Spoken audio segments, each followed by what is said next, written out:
The difference between a single greasy weekend and a lifetime of indulgent eating isn't just a matter of calories.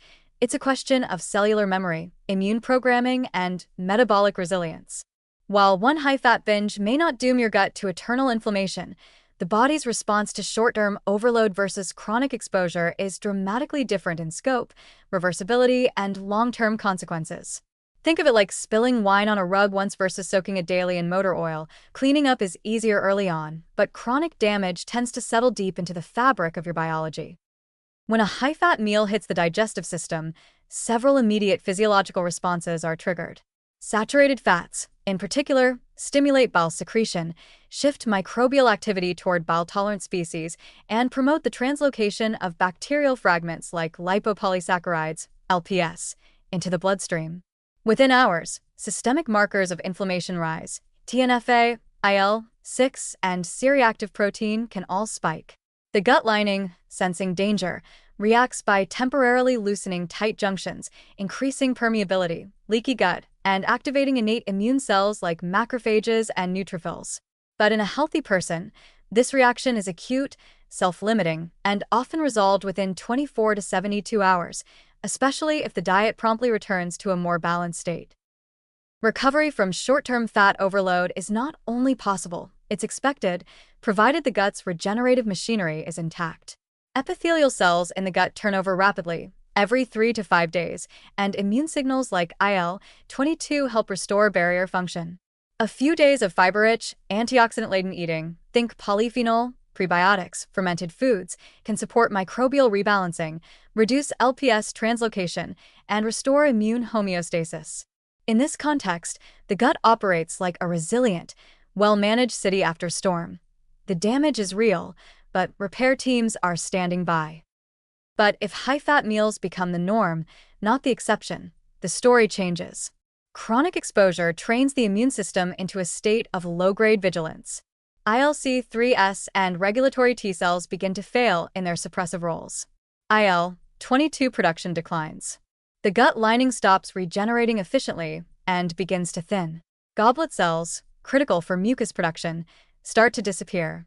This results in persistent microbial encroachment, and the immune system, tired of sounding alarms, flips into a more dangerous mode: chronic inflammation with a side of tolerance loss. In this state, immune cells begin misidentifying food particles and even commensal microbes as threats, setting the stage for autoimmune flare-ups or food sensitivities. The microbiome also undergoes what some researchers call functional reprogramming. Chronic high-fat diets encourage the growth of bile-loving, pro-inflammatory bacteria like Bilophila wadsworthia and members of the Enterobacteriaceae family, while reducing butyrate-producing species like Faecalibacterium prosnitzi. This shift isn't just compositional, it's metabolic. These new dominant microbes produce less short-chain fatty acids, which nourish gut cells and regulate inflammation, and more potentially toxic metabolites. Worse, they tend to resist dietary correction once firmly established. It's the microbial equivalent of squatters' rights. So, can the damage be reversed? That depends on timing, severity, and the resilience of the individual.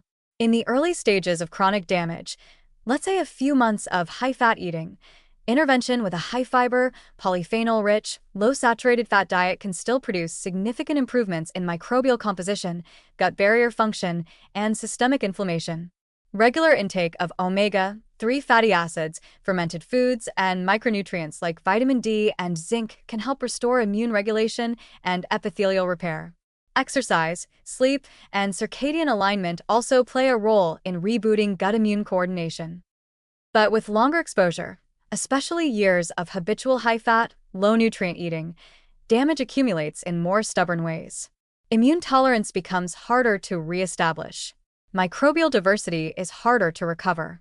And metabolic derangements like insulin resistance, fatty liver, or systemic inflammation begin feeding back into the gut environment, sustaining the dysfunction even if the diet improves. In some cases, gut damage becomes semi-permanent without aggressive intervention, requiring months or even years of targeted prebiotics, probiotics, and lifestyle change. In essence, the gut has a remarkable capacity for repair, but it also has a memory. Short-term indulgence may trigger temporary chaos, but the body is built to rebound, especially if support arrives quickly. Chronic exposure, on the other hand, turns inflammation into the new normal, reprogramming cells and microbes into patterns that resist reversal. It's the difference between getting a sunburn and developing skin cancer. Time, repetition, and depth of damage matter. So yes, that cheat weekend might bloat your belly and fog your brain, but if it's just a detour, your gut will likely bounce back. If it becomes a lifestyle, though, you're not just feeding yourself, you're training your immune system to see food as the enemy.